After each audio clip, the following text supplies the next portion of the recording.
Hello friends, welcome back to our channel মোটুকস lifestyle. আশা করছি তোমরা সকলে ভালো আছো। আজকে দেখো 21শে এপ্রিল আর আজকে হচ্ছে এখানে রামনবমী উপলক্ষে শোভাযাত্রা আছে। তো তার জন্য দেখতে পাচ্ছ বিকেলবেলা আমরা চলে এসেছি সবুজ সঙ্গের মাঠের এখানে।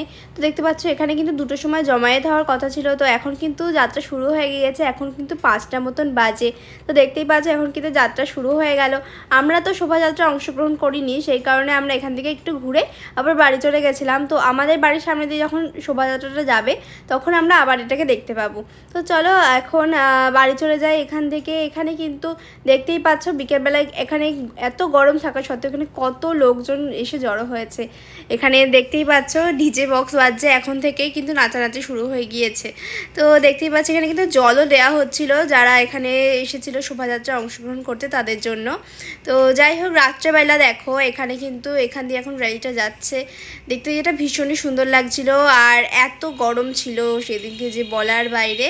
তো দেখতেই পাচ্ছি এখান থেকে কিন্তু প্রচুর ভিড়, পুরো রোডটা এখন জ্যাম হয়ে গিয়েছে। তো আমরা এই দেখো এখানে চলে এসেছি আবার। এখন পুরো যে শোভাযাত্রাটা সেটা আমি তোমাদেরকে দেখাবো, তো চলো দেখতে থাকো।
এতক্ষণ ধরে তোমরা যা দেখলে, এখানে কিন্তু এই শোভাযাত্রায় বিভিন্ন রকমের সমাজের গোষ্ঠীর মানুষই এখানে এসেছিলেন।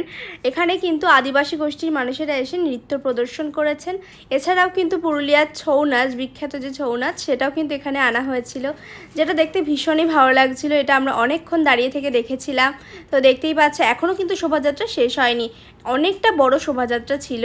আর এখানে অনেক ডিজে বক্সও ছিল তার সাথে। তো এতক্ষণ ধরে তোমাদের দেখালাম আমি, এত মানুষের সমাগম হয়েছিল যেটা বলার নয়। দেখতেই পাচ্ছ এখনও কিন্তু শোভাযাত্রাটা শেষ হয়নি। এখানে কিন্তু খুব সুন্দরভাবে এনারা দেখাচ্ছিলেন। তো দেখতেই পাচ্ছ এখানে কিন্তু প্রচুর মানুষ এভাবে পতাকা নিয়েই যাচ্ছিল। আর এখানে কিন্তু এটা এনারা করছিলেন, তো দেখতে বেশ ভালো লাগছিল, অনেকটা লাঠি খেলার মতো। তো যাই হোক, রামনবমীতে এই অনুষ্ঠানটি প্রত্যেক বছরই বসিরহাটে অনুষ্ঠিত হয়, যেটা ভীষণই ভালো লাগে। আর তোমাদের সামনে তার কিছু মুহূর্ত আমি তুলে ধরার চেষ্টা করলাম। যদি ভিডিওটা একটুও ভালো লেগে থাকে তাহলে অবশ্যই কিন্তু ফ্রেন্ডস আর ফ্যামিলির সাথে শেয়ার করে দিও, আর চ্যানেলটা সাবস্ক্রাইব করে নিও, আর অবশ্যই ভিডিওটাতে একটু লাইক করে দিও। তো আজকের মতো আমি এখানেই বিদায় নিচ্ছি। তোমাদের ভালোবাসা থাকলে, তোমাদের ভালোবাসা পেলে অবশ্যই আমি এগিয়ে যাবো এভাবেই। তো আমার পাশে থেকো। আজকের মতো এখানেই বিদায় নিচ্ছি। বাই।